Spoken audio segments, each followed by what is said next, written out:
Assalamualaikum warahmatullahi wabarakatuh. Perkenalkan, saya Norma Muda dari BKI 51 semester 5. Jadi kali ini saya akan menjelaskan materi mengenai tentang pendekatan penelitian. Baik, langsung saja ke slide pertama. Jadi di slide pertama itu ada definisi. Nah, penelitian pada hakikatnya merupakan sebuah upaya untuk memprediksi, menemukan atau memverifikasi kebenaran. Agar tujuan tersebut dapat dicapai, setiap penelitian harus menggunakan pendekatan yang tepat. Karena pendekatan yang digunakan dalam sebuah penelitian sangat menentukan keseluruhan langkah penelitian tersebut. Jadi misalnya kita mau melakukan penelitian, tapi kita itu nggak menggunakan pendekatan yang tepat, maka penelitian itu tidak akan terlaksana dengan baik dan tidak akan bisa mencapai tujuan yang diinginkan. Nah, penelitian secara umum dapat diartikan sebagai suatu proses pengumpulan dan analisis data yang dilakukan secara sistematis dan logis untuk mencapai tujuan-tujuan tertentu. Jadi, secara umum, penelitian adalah sebuah proses untuk mengumpulkan dan menganalisis data secara teratur dan masuk akal, agar bisa mencapai tujuan tertentu. Misalnya aja seperti mengetahui sebab suatu masalah, menemukan solusi, atau membuktikan apakah sesuatu itu benar atau tidak. Contohnya aja nih, kayak misalnya kalian itu mau tahu apakah minum kopi sebelum belajar itu bisa meningkatkan konsentrasi. Jadi untuk menjawab pertanyaan itu, kalian itu nggak bisa asal menebak. Jadi kalian itu harus melakukan sebuah penelitian. Caranya itu yang pertama itu menentukan tujuan. Nah, tujuannya itu apakah kopi itu benar-benar membantu konsentrasi pada saat belajar. Lalu yang kedua itu mengumpulkan data. Nah, mengumpulkan data itu misalnya nih, kita tuh minta 5 orang teman kita itu buat minum kopi sebelum belajar, dan 5 orang lainnya itu enggak usah minum kopi.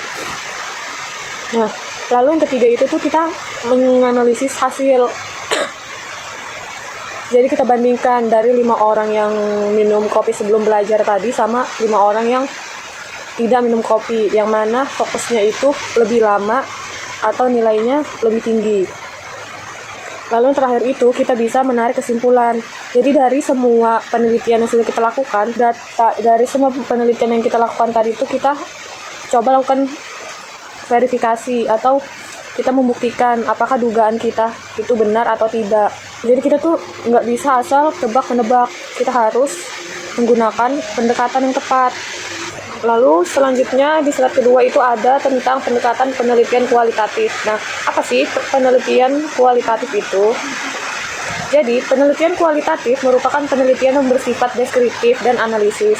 Deskriptif dalam penelitian kualitatif berarti menggambarkan dan menjabarkan peristiwa, fenomena, dan situasi sosial yang diteliti. Analisis berarti memaknai dan menginterpretasikan serta membandingkan data hasil penelitian.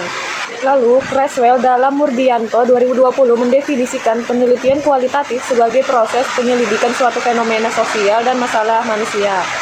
Penelitian kualitatif juga didefinisikan sebagai suatu strategi pencarian makna, pengertian, konsep, karakteristik, gejala, simbol, maupun deskripsi tentang suatu fenomena, fokus, dan multi-metode, bersifat alami dan holistik, mengutamakan kualitas, menggunakan beberapa cara, serta disajikan secara naratif dalam penelitian ilmiah. Lalu selanjutnya ada jenis-jenis penelitian kualitatif.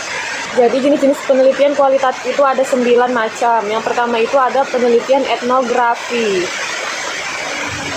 Jadi penelitian etnografi itu adalah penelitian ini digunakan ketika peneliti ingin memahami cara hidup, nilai, dan praktik sosial suatu kelompok atau komunitas dari perspektif internal.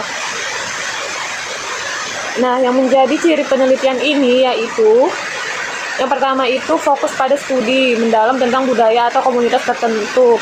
Lalu yang kedua, peneliti biasanya tinggal bersama komunitas tersebut untuk waktu yang lama, mengamati dan berpartisipasi dalam kegiatan sehari-hari mereka. Lalu yang ketiga, data dikumpulkan melalui observasi, partisipatif, wawancara, dan analisis artefak budaya. Lalu yang kedua itu ada penelitian studi kasus. Nah, penelitian ini itu dilakukan ketika peneliti ingin mempelajari fenomena dalam konteks spesifik dan mendalam pada kasus tertentu. Yang ketiga itu ada penelitian wawancara mendalam. Jadi penelitian ini itu dilakukan jika Penelitian ini dilakukan jika peneliti ingin mendapatkan pemahaman mendalam tentang pengalaman pribadi atau pandangan individu. Lalu yang keempat, ada penelitian observasi partisipatif.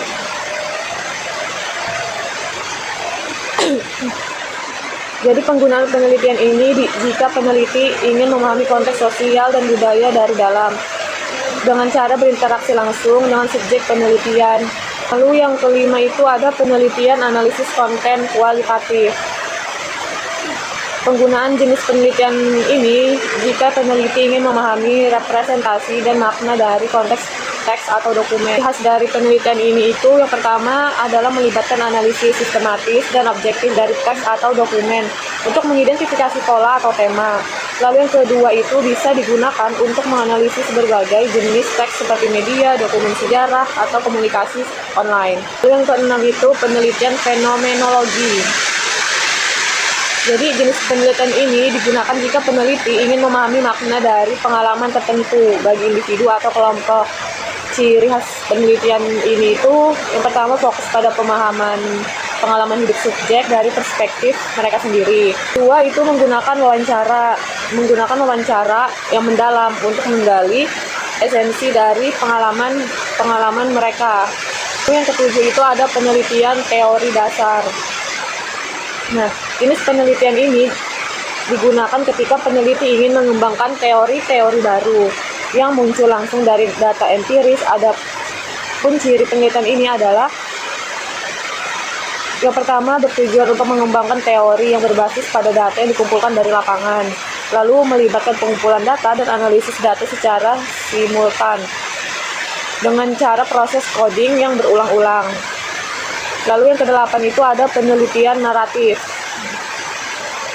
Jadi penelitian naratif ini dilakukan ketika peneliti ingin memahami bagaimana individu membangun identitas dan memberi makna pada pengalaman hidup mereka melalui cerita. Jadi penelitian naratif ini adalah yang pertama itu mengkaji cerita atau narasi yang disampaikan oleh individu untuk memahami bagaimana mereka memberi makna pada pengalaman hidup mereka. Lalu menggunakan wawancara naratif dan analisis cerita untuk mengidentifikasi tema dan struktur narasi. Lalu yang kesembilan itu penelitian historis. Nah, penelitian ini dilakukan apabila peneliti ingin memahami peristiwa atau fenomena historis dan relevansinya dengan kondisi saat ini. Ciri khas dari penelitian ini yaitu yang pertama mengkaji peristiwa masa lalu untuk memahami konteks, penyebab, dan dampaknya pada masa kini. Lalu menggunakan sumber data seperti dokumen, sejarah, arsip, dan catatan tertulisnya. Ada pendekatan penelitian kuantitatif. Nah, tadi kita bahas tentang pendekatan kualitatif. Sekarang kita akan bahas tentang pendekatan penelitian kuantitatif. Penelitian kuantitatif itu adalah penelitian yang menggunakan pengukuran, perhitungan rumus, dan kepastian data numerik dalam perencanaan proses membangun hipotesis, teknik analisis data, dan menarik kesimpulan. Menurut Mohkasiram 2009, penelitian kuantitatif adalah suatu proses menemukan pengetahuan yang menggunakan data angka seperti alat menganalisis data.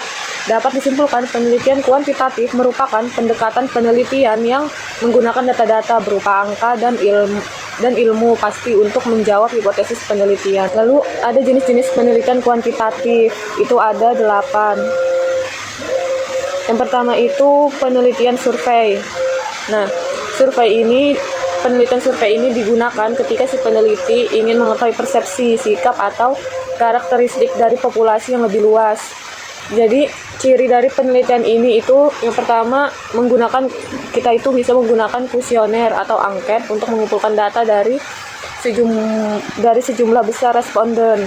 Kedua, bertujuan untuk mengukur variabel atau atribut tertentu untuk populasi. Yang kedua ada penelitian eksperimen. Jadi penelitian ini dilakukan bila peneliti ingin menetapkan hubungan sebab akibat antara variabel dengan ciri penelitian ini adalah yang pertama itu melibatkan manipulasi variabel independen untuk mengamati efeknya pada variabel dependen. Lalu dilakukan dalam kondisi yang terkontrol untuk mengurangi pengaruh variabel luar. Lalu terdapat kelompok eksperimen dan kelompok kontrol. Lalu yang ketiga itu ada penelitian kuasi eksperimen. Nah, Penelitian ini tuh memiliki ciri hampir mirip dengan penelitian sebelumnya, yaitu penelitian eksperimen. Akan tetapi penelitian kuasi eksperimen ini biasa digunakan ketika si peneliti tidak dapat sepenuhnya mengendalikan penugasan subjek ke kelompok eksperimen dan kontrol.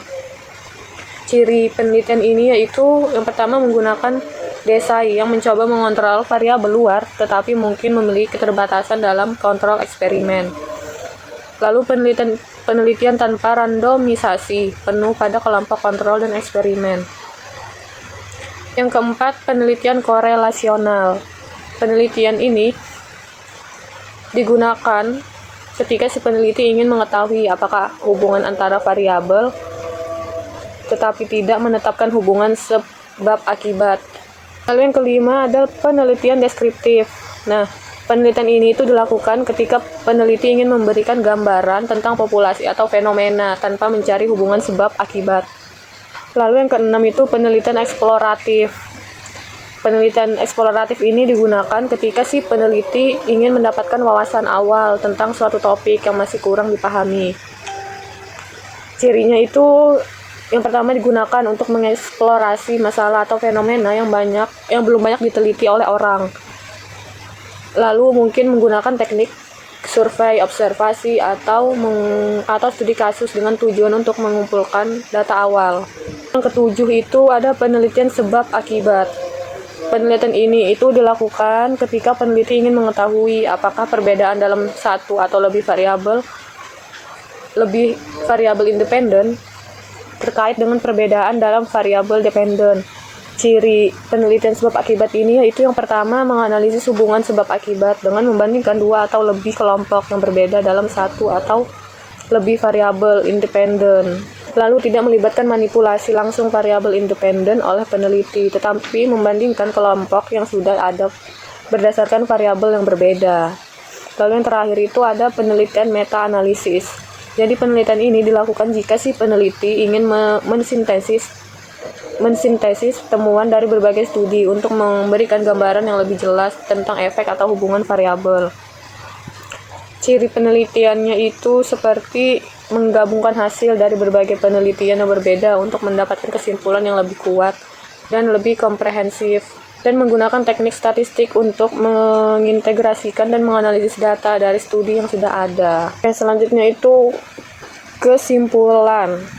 Jadi, penelitian kualitatif itu menekankan pada pemahaman makna, interpretasi, dan deskripsi fenomena sosial secara mendalam, bersifat alami, holistik, dan naratif. Bentuknya antara lain yaitu etnografi, studi kasus, wawancara mendalam, observasi partisipatif, analisis konten, fenomenologi, teori dasar, naratif, dan historis. Sedangkan penelitian kuantitatif itu berfokus pada data numerik, pengukuran, dan analisis statistik untuk menguji hipotesis atau hubungan variabel secara objektif. Jenisnya itu meliputi survei, eksperimen, kuasi eksperimen, korelasional, deskriptif, eksploratif, sebab akibat, dan meta-analisis. Jadi dengan demikian pemilihan pendekatan penelitian yang tepat itu sangat menentukan arah, metode, dan hasil penelitian agar dapat mencapai tujuan yang diharapkan. Jadi ketika kita melakukan penelitian itu, kita tuh tidak bisa sembarang melakukan pendekatan. Jadi, teman-teman, sekian materi dari saya tentang pendekatan penelitian. Semoga kalian yang menonton dan mendengarkan bisa memahami dan mengerti apa yang telah saya jelaskan. Kurang dan lebihnya mohon dimaafkan. Terima kasih. Wassalamualaikum warahmatullahi wabarakatuh.